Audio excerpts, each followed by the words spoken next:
दिल्ली में एलजेपी अध्यक्ष चिराग पासवान ने जेपी नड्डा के साथ मुलाकात की। बैठक में बिहार में सीट शेयरिंग को लेकर के बातचीत की गई। जेपी नड्डा के आवास पर करीब आधे घंटे तक ये बैठक चली। बड़ी खबर, बिहार में सीट शेयरिंग को लेकर के चिराग पासवान के साथ चर्चा हुई। जितने भी सहयोगी हैं उन सभी को साधने की कोशिश हो रही है, एक साथ लेकर आगे बढ़ने की कोशिश हो रही है। तो बड़ी खबर, बिहार में सीट शेयरिंग फॉर्मूले के ऊपर चर्चा चिराग पासवान के साथ हुई। जेपी नड्डा के आवास पर आधे घंटे तक ये बैठक चली। तो बड़ी खबर इस वक्त क्या आपको बता रहे हैं, चुनाव के ऊपर बीजेपी का ये महामंथन, अलग अलग राज्यों में सीट शेयरिंग को लेकर के चर्चा की जा रही है। 195 उम्मीदवारों का नाम पहली लिस्ट में शामिल हो चुका है, अब दूसरी लिस्ट का इंतजार है। इधर राजस्थान पेपर लीक मामले में 2 महिला आरोपियों के मॉक इंटरव्यू ने पूरे मामले की पोल खोलकर रख दी। मॉक इंटरव्यू के दौरान प्रतियोगी परीक्षाओं की तैयारी कराने वाले कोचिंग संस्थान उम्मीदवारों से परीक्षा से जुड़े सवाल करते हैं। ये उनकी तैयारी का ही एक हिस्सा होता है। और सोशल मीडिया पर राजस्थान पेपर लीक मामले की 2 आरोपियों का जो वीडियो वायरल हुआ वो भी इसी तरह के एक मॉक इंटरव्यू का बताया गया। लेकिन मॉक इंटरव्यू के इन वीडियो ने राजस्थान पुलिस में सब इंस्पेक्टर पद के लिए हुई भर्ती में फर्जीवाड़े की पोल खोल दी। मॉक इंटरव्यू के दौरान सब इंस्पेक्टर की नौकरी पाने वाली एक महिला आरोपी का जवाब सुनकर लोग हैरान रह गए। लिविंग रिलेशन जी सर। क्या होता है? सर मैं बता तो दूं पर आप संतुष्ट होंगे। मॉक इंटरव्यू के वीडियो में दोनों महिला आरोपी साधारण सवालों के जवाब भी नहीं दे पाई। महिला पुलिस उसके अंदर कौन से ऐसे गुण होने चाहिए जो आपके अंदर हैं? मेरा दिल चाहता है। परीक्षा में चुनी गई दोनों महिला सब इंस्पेक्टरों का ये वीडियो पेपर लीक का पर्दाफाश होने के बाद सोशल मीडिया पर तेजी से वायरल हो गया। 2021 में राजस्थान पुलिस सब इंस्पेक्टर पद के लिए भर्ती परीक्षा कराई गई थी, लेकिन 3 साल बाद परीक्षा में गड़बड़ी की शिकायत पर जांच की गई तो 14 ट्रेनी सब इंस्पेक्टरों को गिरफ्तार कर लिया गया। एक दिन पहले सभी को कोर्ट में पेश किया गया था, जहां उन्हें 6 दिन के लिए रिमांड पर भेज दिया गया था। बिहार के समस्तीपुर में अवैध शराब के खिलाफ मुहिम के दौरान पुलिस और गांव के लोगों के बीच झड़प हो गई। पुलिस के मुताबिक वहां अवैध शराब की कई भट्टियां चलाई जा रही थी और कार्रवाई करने के लिए पुलिस की टीम पहुंची तो गांव के लोगों ने विरोध शुरू कर दिया और पुलिस की गाड़ी के आगे बड़ी संख्या में लोग जोरदार हंगामा करते नजर आए। उनमें कुछ लड़के उस गाड़ी के बोनेट पर मुक्का मारते भी दिखाई दिए। इसके साथ ही पुलिस के खिलाफ जमकर नारेबाजी की गई। इस दौरान कार्रवाई करने पहुंचे कई पुलिस कर्मियों को लोगों ने घेर लिया। एक दूसरी तस्वीर में कुछ लड़के बीच सड़क पर बैठकर प्रदर्शन करते दिखाई दिए। बताया गया कि उस वक्त वहां से उप मुख्यमंत्री सम्राट चौधरी का काफिला गुजरने वाला था, तभी उन लोगों ने सड़क जाम कर दी और पुलिस के खिलाफ नारे लगाए। वहां अवैध शराब के खिलाफ मुहिम चला रही पुलिस पर लोगों ने मारपीट करने का आरोप लगाया। इतना ही नहीं, उन लोगों ने कुछ महिलाओं और एक बच्ची को भी पीटे जाने का आरोप लगाया। सबको घर मारा, लेकिन पुलिस कर्मियों ने मारपीट की बात से इनकार कर दिया। कोई ने पिटाई किया है, खुद हम पे हमला हुआ। वहाँ एक्साइज विभाग की टीम और पुलिस ने अवैध शराब की कई भट्टियों को ध्वस्त करने का दावा किया। बिहार बोर्ड की इंटर परीक्षा में छात्रों के अनाप शनाप जवाब पढ़कर टीचरों के होश उड़ गए। वहां के जमुई जिले में जब टीचरों ने छात्रों को कॉपी चेक की तो उसमें सवालों के जवाब नहीं बल्कि पास करने के लिए अजीबोगरीब बहाने मिले और बच्चों की कॉपियां पढ़कर टीचर दंग रह गए। एक छात्र ने तो फिजिक्स के पेपर में आए सवाल के जवाब में प्यार की परिभाषा ही बता दी। इन कॉपियों को पढ़कर टीचरों को समझ ही नहीं आया कि वो उन छात्रों की हरकतों पर गुस्सा करें या उन पर हंसें। एक छात्र ने तो टीचर से ज्यादा नंबर देने के लिए इसलिए कह दिया क्योंकि उसकी माँ की तबीयत खराब होने की वजह से वो पढ़ नहीं पाई। इसके अलावा किसी छात्र ने अपने पिता की मौत का कारण देकर पास करने की मांग कर डाली तो किसी ने अपनी गरीबी की दुहाई देकर ज्यादा नंबर देने की अपील कर दी। माँ बाप मर गए हैं, गरीब बच्चे हैं, शादी नहीं होगी, बहुत इस तरह का बहुत मैसेज होता है।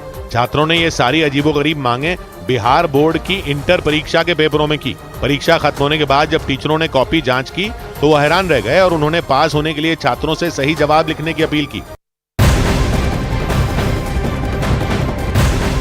और बड़ी खबर आपको बताएं, केंद्रीय जांच ब्यूरो यानी कि सीबीआई ने बड़े मानव तस्करी नेटवर्क का भांडाफोड़ किया है। ये गिरोह विदेश में नौकरी दिलाने की आड़ में भारतीयों को रूस यूक्रेन युद्ध क्षेत्र में ले जाता था। जांच एजेंसी ने 13 जगहों पर कार्रवाई की है। 50 लाख नगद, कई डिजिटल उपकरण जब्त किए गए हैं। एजेंसी ने कुछ संदिग्धों को पूछताछ के लिए हिरासत में भी लिया है। सीबीआई के एक अधिकारी के मुताबिक दिल्ली, तिरुवनंतपुरम, मुंबई, अंबाला, चंडीगढ़, मदुरई, साथ ही चेन्नई में तलाशी अभियान चलाया गया। आरोप है कि विभिन्न वीजा कंसल्टेंसी फर्मों साथी एजेंटों के खिलाफ इस मामले को दर्ज किया गया है। नगद धनराशि के अलावा कई अहम दस्तावेज जैसे कि laptop, mobile, desktop, CCTV footage, इन सभी को जब्त किया गया है। दावा यह है कि लोगों को नौकरी का झांसा देकर अब तक 35 लोगों को रूस और यूक्रेन भेज भी दिया गया है। दावा यह भी है कि इसमें से एक शख्स इस युद्ध में मारा गया है। सीबीआई ने इस रैकेट के काम करने के तरीके के बारे में खुलासा करते हुए कहा कि ये लोग विदेश में आकर्षक नौकरी दिलाने का वादा किया करते थे। और वहीं पंजाब के कैबिनेट मंत्री कुलदीप सिंह धालीवाल ने पंजाबी नौजवानों को जबरदस्ती रूसी फौज में भर्ती किए जाने का मामला उठाया है। उन्होंने विदेश मंत्रालय और रूसी राजदूत को पत्र लिखकर इमिग्रेशन एक्ट के अंतर्गत कार्रवाई करने की मांग की है। ਸਾਡੇ ਮੁੱਖ ਮੰਤਰੀ ਸਾਹਿਬ ਨੇ ਉਸੇ ਵੇਲੇ ਹਦਾਇਤਾਂ ਕੀਤੀਆਂ ਕਿ ਤੁਰੰਤ ਇੱਥੇ ਕਾਰਵਾਈ ਕਰੋ ਤੇ ਅਸੀਂ ਉਸੇ ਲਈ ਵਿਦੇਸ਼ ਮੰਤਰਾਲੇ ਦੇ ਨਾਲ, ਵਿਦੇਸ਼ ਮੰਤਰੀ ਜੀ ਦੇ ਨਾਲ, ਵਿਦੇਸ਼ ਸੈਕਟਰੀ ਦੇ ਨਾਲ ਔਰ ਜਿਹੜਾ ਰਸ਼ੀਆ ਦੇ ਵਿੱਚ ਸਾਡਾ ਭਾਰਤੀ ਐਮਬੈਸਡਰ ਹੈ ਕਪੂਰ ਸਾਹਿਬ, ਉਹਨਾਂ ਦੇ ਨਾਲ ਔਰ ਰਸ਼ੀਅਨ ਇਮੀਗ੍ਰੇਸ਼ਨ ਜਿਹੜੀ ਆ ਉਹਨਾਂ ਦੇ ਨਾਲ ਅਸੀਂ ਉਸੇ ਵੇਲੇ ਸੰਪਰਕ ਕਰਕੇ ਤੇ ਅਸੀਂ ਮਤਲਬ ਲੈਟਰ ਵਗੈरह ਲਿਖੀਆਂ ਨੇ। दिल्ली में पुलिस ने नकली दवाएं बनाने वाले एक गिरोह का भंडाफोड़ कर दिया और गिरोह के 10 लोगों को गिरफ्तार कर लिया। इसके साथ ही नकली दवाएं बनाने वाली 2 फैक्ट्रियों में छापेमारी भी की गई और उनमें एक फैक्ट्री के अंदर छापेमारी के लिए पुलिस पहुंची तो दंग रह गई। उस फैक्ट्री में बड़ी बड़ी कई मशीनें नजर आईं जिनकी मदद से नकली दवाइयां बनाई जा रही थी। इसके साथ ही कई दूसरी मशीनें उन दवाइयों को पैक करती भी दिखी। वहां वो नकली दवाइयां कई नामी कंपनियों के नाम के रैपर में पैक की जा रही थी। इसके साथ ही उन कंपनियों के नाम के कई बड़े रोल जमीन पर पड़े दिखाई दिए जिन्हें मशीनों में लगाकर उन दवाइयों को पैक किया जा रहा था। इतना ही नहीं, उस फैक्ट्री के अंदर कई बोरियों में नकली दवाइयां मिली, जबकि बड़े बड़े कई बॉक्स भी बरामद किए गए जिनमें नकली दवाइयों को पैक कर सप्लाई किया जाना था। छापेमारी के दौरान पुलिस को वहां उन दवाइयों को बनाने में इस्तेमाल होने वाला कच्चा माल भी मिला। नकली दवाओं की यह फैक्ट्री दिल्ली के नजदीक यूपी के गाजियाबाद में चलाई जा रही थी और पुलिस के मुताबिक वहां से जो नकली दवाएं जब्त की गईं, उनकी कीमत 1 करोड़ से ज्यादा बताई गई। और उन दवाओं को बाजार में बेचने के लिए वो गिरोह पूरी तैयारी कर चुका था, लेकिन पुलिस ने उन दोनों फैक्ट्रियों पर धावा बोल दिया। पुलिस के मुताबिक गाजियाबाद के अलावा दूसरी फैक्ट्री यूपी के शामली में चलाई जा रही थी और वहां भी छापेमारी की गई और उस दूसरी फैक्ट्री से भी बड़े पैमाने पर नकली दवाएं जब्त की गई जिन्हें दिल्ली एनसीआर के अलावा कई दूसरे राज्यों में सप्लाई करने की प्लानिंग थी। लेकिन पुलिस ने उस गिरोह के मंसूबे को नाकाम कर दिया। बताया गया कि उन फैक्ट्रियों में सबसे ज्यादा ब्लड प्रेशर और डायबिटीज की नकली दवाएं बनाई जा रही थी। इसके अलावा दर्द की नकली दवाएं और नकली एंटीबायोटिक्स भी बरामद की गई। पुलिस के मुताबिक दोनों फैक्ट्रियों को अलग अलग लोग चला रहे थे। एक चेन का जो किंग पिन था वो सुरेंद्र मलिक था। जो दूसरी चेन हमने पकड़ी है वो विकास चौहान की पकड़ी है। पुलिस ने उस गिरोह में शामिल 10 लोगों को गिरफ्तार करने का दावा किया, लेकिन नकली दवाएं बनाने वाले कई आरोपी फरार हैं जिनकी तलाश में पुलिस जुट गई। आशंका जताई गई कि नकली दवाइयों का जाल दूसरे राज्यों तक फैला हो सकता है। दिल्ली के करीब यूपी के ग्रेटर नोएडा में कुछ लोगों ने एक दुकानदार की सिर्फ इसलिए पिटाई कर दी क्योंकि उसमें एक आदमी ने उस दुकानदार पर गलत दवा देने का आरोप लगा दिया और इसके बाद तो 10 से 12 लोग उस दुकानदार पर टूट पड़े। उनमें एक आदमी ने उस दुकानदार का कॉलर पकड़ लिया और उसे वहां लगे काउंटर से खींचने की कोशिश की। इस दौरान उस दुकानदार के साथ मौजूद एक महिला और एक लड़के ने उसे जोर से पकड़ा ताकि वो उसे खींच न पाए। ऐसे में लोगों ने उसे काउंटर पर आधा लटकाकर घूंसे बरसाना शुरू कर दिया। एक आदमी तो उसकी पीठ पर कोहनी मारता नजर आया।